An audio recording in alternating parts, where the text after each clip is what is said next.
You know when the food's been eaten and the laughter starts to fade into the night. I like sharing stories. Not the grand ones, just little stories that happen quietly when nobody's watching.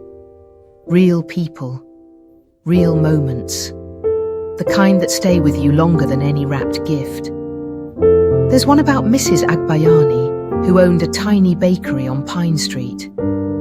You could smell her bread 3 blocks away, that warm, sweet scent that felt like home. Every morning she'd rise before dawn, humming old love songs while she kneaded dough. Across the street, a thin boy would always watch from the sidewalk, his hands in his pockets, eyes fixed on the trays of bread he couldn't afford. One December morning, Mrs. Agbayani left a small basket on the bench outside her bakery with a note that said, "Take what you need."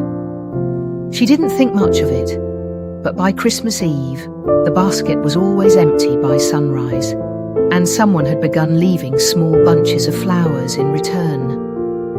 She once told a customer, smiling softly, "Looks like kindness rises earlier than bread."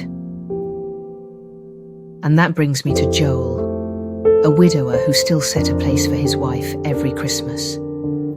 The table was always full of laughter and food, but one chair remained untouched, a quiet space for the woman he still loved. His children never questioned it. They'd just place a white flower on her plate before saying grace. That year, his youngest asked, "Dad, will Mom ever come back for Christmas?" Joel looked at the empty seat and said, "Maybe not in the way we expect."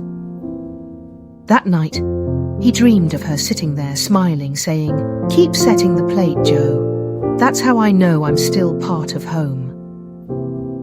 When he woke, he didn't feel sad, just full, in the way love lingers even when people don't.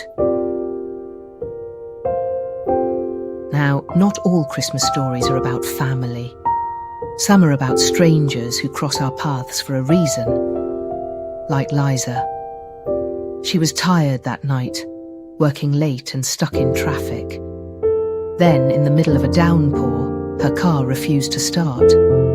Frustrated, she was about to cry when a man appeared, grease on his hands, an old cap hiding his face. He silently fixed her battery, his movements slow but sure.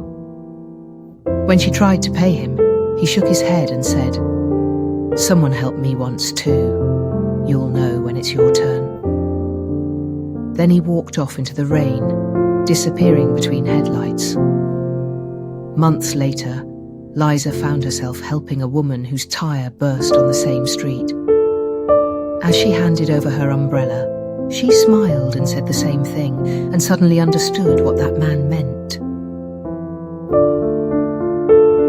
And speaking of giving, there's teacher Anna. She taught 3rd graders in a small public school.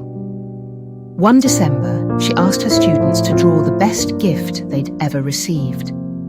There were drawings of toys and candy and shiny ribbons, except for one. A quiet boy named Jun drew a single plate of rice. When Anna asked him why, he said, "It was our Christmas dinner last year. Mama said it's okay, we'll eat better next time."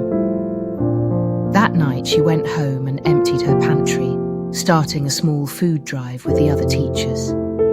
She didn't tell anyone it was her idea. The next Christmas, her classroom tree wasn't covered in tinsel, but in food packs wrapped like gifts. Every child went home smiling, holding their share of kindness. Paolo's story is one of my favourites. He had just lost his job a week before Christmas and sat waiting at the bus stop, coins in his hand, heart heavy. The rain had stopped, but the cold stayed. An elderly woman sat beside him, clutching a box filled with old Christmas ornaments. When he offered to help her carry it, she smiled and said, "I used to decorate my tree with these for my grandkids. They don't visit anymore, but I still hang them." Not for them, but for Hope. They talked until her bus arrived. When Paolo reached home, he opened his bag and found one of her ornaments inside. He hung it by the window and whispered, "For Hope." And lastly, there's Carmen, the woman who worked at a dusty little bookshop that always smelled like old pages and rain. She noticed a man who came every night just to stare at a book titled Letters to a Father. He never bought it, never spoke. One evening, when he didn't come, Carmen slipped a note inside the book that said, "He'd be proud of you." The next morning, the book was gone, and in its place was a single red rose with a note that read, "He was. Thank you." That night, when Carmen locked up, the empty shop didn't feel so empty anymore.